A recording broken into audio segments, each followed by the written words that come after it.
Good afternoon. Sorry it's not such a beautiful day. Just a little sun, a little breeze, a little ocean air. It's beautiful. We're going to get started, and we always start with the Pledge of Allegiance. Sometimes we even get to do the national anthem.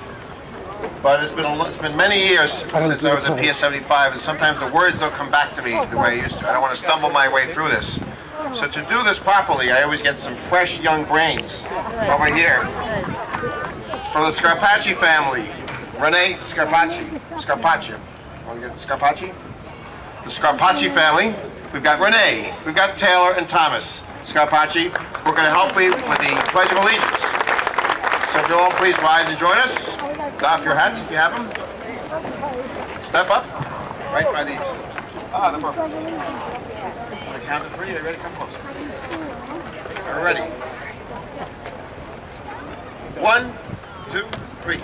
I pledge allegiance to the flag of the United States of America and to the republic for which it stands, one nation, under God, indivisible, with liberty and justice for all. Good job, Scarpaccis. Give us a big hand. Please remain standing for our national anthem. By the way, the three Scarpacci kids go to PS207. Let's hear for PS207.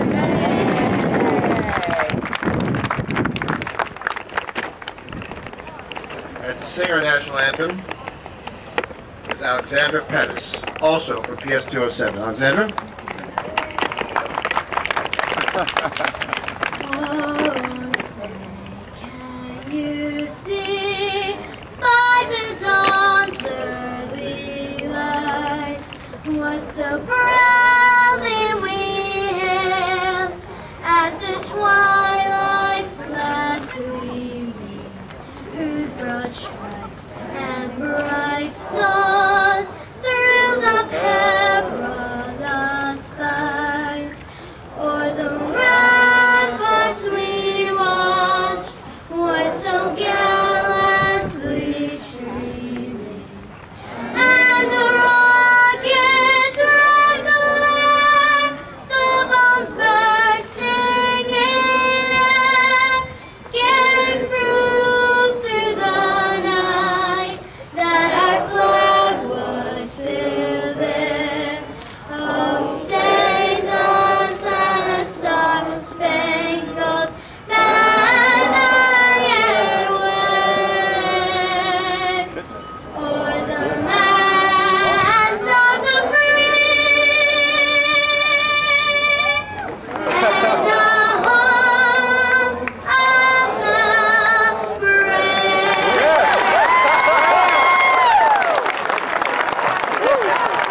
Knock that one out of the park. Wow, give her a big hand, Alexandra Pettis. Just remember, you can tell her you saw her first before she won American Idol. Wow, what a set. Nice going, Alexandra. Unbelievable. Now that said, no, I don't know how we top that. How we top that? I don't know how we top that. Okay, we're joined by a lot of people who made this day possible. You'll be hearing from some of them speaking. Boy, I still have goosebumps from that singing. What a voice she's got. Beautiful. That's a hard song to sing. Yes. Alexandra Pettis, remember that name. You'll be buying her CDs in a little while.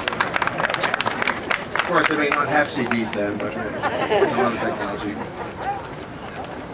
We're joined by many people who worked hard to make this day possible, and I'm going to tell you who they are, and you'll be hearing from some of them, and other people you won't be hearing from. But first, your council member, Louis Fiddler.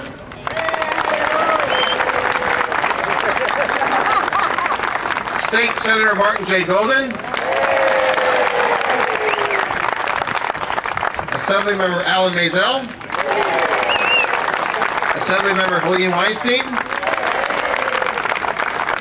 We've got my fellow commissioner, the commissioner from the Department of Aging, Edwin Mendez Santiago.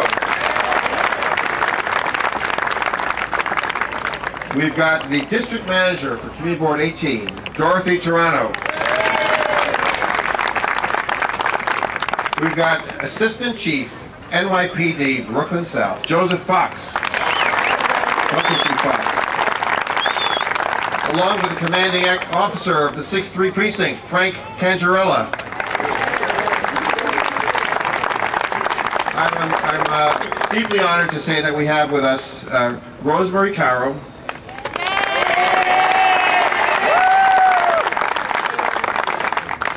wife of the late Carmen Caro, and Maria and Charles D'Alessandro, and that's Carmen's daughter.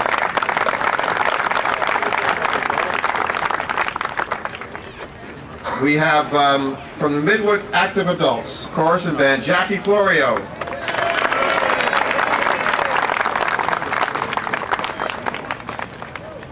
Carmine Jr. is also with us. Welcome, Carmine Jr. Carmine Caro Jr. The superintendent of PS 222, Marion Ferreira, along with the principal, Louise Blake. Thank you, Paul Curiali, again, from Millennium Development Corporation for the refreshments. And representing Brooklyn College, Bonnie Impagliazzo, Director of Community Relations, and also from the New York City Department of Youth and Community Development, Bill Chung. Thanks again to the Marine Park Junior High School band. There must be something in the water here. Great musicians, great singers. And we heard the Midwood Active Adults Chorus Group, the Marine Park Active Adults Advisory Committee. Thank you all for being here. I'm really here on behalf of Mayor Bloomberg on this beautiful day. It's always the mayor's job to arrange the weather, even though he wasn't here. I'll give him credit for this. And many people think that the biggest park in Brooklyn is Prospect Park. Who thinks that? Nobody here. But they are wrong. 800 acres. It's the largest park in Brooklyn. Thanks to our local elected officials and our citywide elected official, the mayor, it will soon have the most innovative building ever built, ever, in the city park, right behind me. This community center will have it all, and it will be for residents of all ages. We'll have multi-purpose rooms for recreation and community programs, accessible restrooms, kitchen, skylights for natural light, administrative offices and storage space. It'll be an ideal location for neighbors to socialize, and they could do so in the Parks Department's very first state-of-the-art green building. So, you've all heard the expression green building. I've heard it before. I say, what does that mean, green building? It's painted green? And I've learned a little bit as I go along here that among other features, it will have solar panels to collect the sun's energy and convert it to electricity, which is a good thing to do. We'll have a geothermal heating and cooling system. It means they send pipes way down into the ground where it stays a certain temperature and use that to both cool and heat. Is that all, Marty? That is not all. Yes. A planted roof. This is where the real green comes in, which will consist of a meadow of colorful sedums and will insulate the building and absorb rainwater. And a great deal more. When all is said and done, if we do this all right, we hope to obtain what they call LEED, which is an acronym that stands for Leadership in Energy and Environmental Design Certification, or silver, or maybe even gold, if we're lucky. So this is part of the city's commitment to a sustainable 21st century. And yes, green buildings cost more in the short run, but the construction will do a lot in the long run. And this community center's price tag has grown as we've made it more and more environmentally friendly. It's now $11 million, and it was made possible because of the benefactors, many of whom are here today. Unfortunately, the mayor couldn't make it, but he went above and beyond as the cost rose and has provided $8 million of those funds, not his personal funds, yours. Your tax dollars went into this. Just want to be clear about that. City capital dollars were allocated. But we're fortunate that we have an environmentally minded mayor. So when the estimates came out higher than we thought, he stepped up to the plate and allocated the money. But he was not the only one, because it's a big project.